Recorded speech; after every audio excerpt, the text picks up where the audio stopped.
The night unfolds with the kind of quiet tension that only boxing can create, the arena buzzing before a single punch has been thrown. Lights cut through the haze, music pulses low in the background, and the ring becomes the center of gravity for everything happening inside the building. This isn't just another bout on a crowded card. This is a moment of calibration, a measuring stick for where a rising star truly stands and whether a seasoned professional still has enough left to change the narrative. Long before the opening bell, the story is already in motion. First through the ropes comes the challenger, steady and composed, introduced with the practiced cadence of a ring announcer who understands the gravity of the moment. He weighs in at 129 pounds, wearing white trunks trimmed in gold and maroon, a visual nod to tradition and pride. His record tells its own story: 28 wins, 2 losses, 1 no decision, and 19 knockouts. Those numbers speak of experience, of rounds logged and lessons learned the hard way. From Providence, Rhode Island, Toka Kahn Clary carries himself like a man who knows he has been here before, someone who has survived tough nights and believes, perhaps quietly, that he still belongs on this stage. Then the tone shifts. The red corner introduction brings a different energy, sharper, more electric. Shakur Stevenson steps forward with the calm confidence of someone who expects greatness, not hopes for it. He weighs 130 pounds, dressed in red trunks with black trim, his undefeated record gleaming under the lights. 14 wins, 8 knockouts, no defeats. Former featherweight world champion, Olympic silver medalist, Newark, New Jersey. Every detail adds another layer to the mythology already forming around him. This is not just a talented fighter. This is a projected future of the sport. Someone being groomed for bigger nights and heavier expectations. The referee brings them together. His instructions firm and familiar. Protect yourself at all times. Obey my commands. Touch gloves. There's a brief moment where everything slows, where the noise fades just enough to feel the significance of what's about to happen. To set us 2 men with different trajectories, intersecting for 10 rounds that will tell a much larger story than the judges' cards ever could. From the opening moments, it's clear this will be a fight of adjustment. Facing another left-handed fighter changes angles, rhythms, and instincts. Early commentary hints at what might come, noting Clary's hand speed and experience, but also questioning whether he has the power to deter someone like Stevenson. There's an expectation that Shakur may get touched more than usual, that the symmetry of southpaw versus southpaw could create openings. What unfolds instead is a masterclass in control. Stevenson begins with intent, not rushing but asserting himself, finding range with his jab and immediately introducing bodywork. A short left hand lands on the inside, followed by a jab that snaps Clary's head back just enough to announce its presence. Accuracy becomes the theme almost instantly. Stevenson isn't throwing punches to be busy. Every shot has a destination, every combination a purpose. When he slips a left hand to the body in the middle of a 3-punch sequence, it feels less like an attack and more like a lesson. Clary tries to establish himself, but the problem becomes apparent early. Moving forward, he can find moments. Going backward, he struggles. Stevenson's hands stay high, his balance centered, and his feet constantly adjusting just enough to keep Clary guessing. Another left hand digs into the body, effective and discouraging.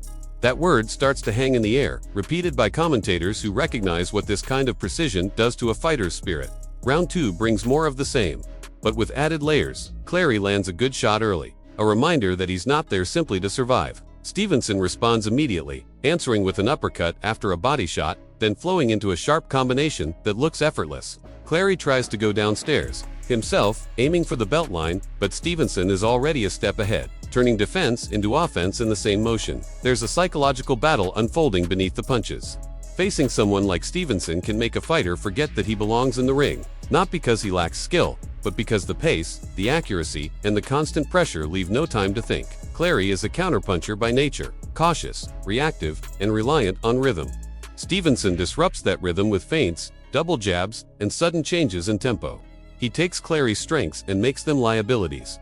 Between rounds, Freddie Roach's voice cuts through the noise in Clary's corner, urging him to let his hands go, to fight back instead of waiting. Supreme concentration is required, Roach says, because Stevenson sees everything. There's talk of going to the body more, of remembering why he's there, of drawing motivation from family and the sacrifices made along the way. These are the moments fighters are told to remember when fatigue and doubt creep in. Back in the ring, Stevenson turns up the heat. A 4-punch combination lands clean, and the comfort level becomes obvious. He looks at home in the space between LSU and Florida on the broadcast schedule, seamlessly transitioning from college football drama to his own thriller in the ring. Clary absorbs a 5-piece combination and doesn't answer back.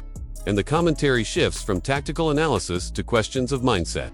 At some point, a fighter has to respond, not just physically, but mentally. and that response never fully comes. Stevenson continues to place his shots, mixing head and body with increasing confidence. He doesn't have one-punch knockout power in the traditional sense, but his power lies in accumulation and precision. All power is not the same. Stevenson's power is about erosion, about breaking down resistance piece by piece until there's nothing left to give. As the rounds progress, the numbers start to tell a story of their own. Stevenson's punch count climbs steadily, his accuracy remaining high. Clary's output lags behind, his body absorbing punishment that doesn't always look dramatic but is devastating over time. Body shots add up, draining energy and resolve. By the middle rounds, Stevenson has landed dozens of punches downstairs, each one another tax on Clary's ability to keep up. The narrative expands beyond the ring, touching on Stevenson's journey. Born to a mother who named him after Tupac Shakur, inspired by the rapper's poetry and voice, Stevenson found boxing at a young age. Training began when he was just 5 years old, a path that took him from Newark to the Olympics, where he claimed silver, and then into a professional career that has unfolded with remarkable consistency. A world title already sits on his resume, and now he's eyeing a second division, talking openly about major fights and championships in the year ahead. His grandfather and trainer, Wally Moses, watches closely, urging him to pick up the pace. When needed, recognizing that Clary struggles when forced backward, Stevenson responds, digging deeper to the body, doubling the jab, and adding short, compact shots on the inside. He doesn't throw unless he believes he'll land, and that discipline defines the fight. By the later rounds, the commentary grows more somber regarding Clary's situation. There's talk of hopelessness, of whether the corner should consider stopping the fight. The concern isn't about immediate danger, but about the inevitability of the outcome. Nothing seems likely to change. Clary isn't getting stronger. He's weakening, round by round, taking more punishment without finding a way to shift momentum. Stevenson's comfort level is almost unsettling. He doubles up the jab, follows with a left to the body, then steps out of range as if guided by instinct. Inside exchanges favor him as well, his short shots landing clean while avoiding return fire. The punch stats become lopsided, reflecting what everyone can see with their own eyes. Stevenson is taking everything away, weapon by weapon, leaving Clary with fewer and fewer options. Despite the dominance, there's respect in the air. Clary continues to fight, absorbing shots, refusing to go down, finishing the rounds on his feet. There's acknowledgement of his toughness, of the heart required to endure this kind of sustained beating against one of the best fighters in the division. He doesn't fold, even when the fight has long slipped out of reach. This bout was meant to be a showcase, a surprise addition to Stevenson's junior lightweight campaign after circumstances shifted the title picture. It was supposed to highlight his skills, give him primetime exposure, and prepare him for bigger challenges ahead.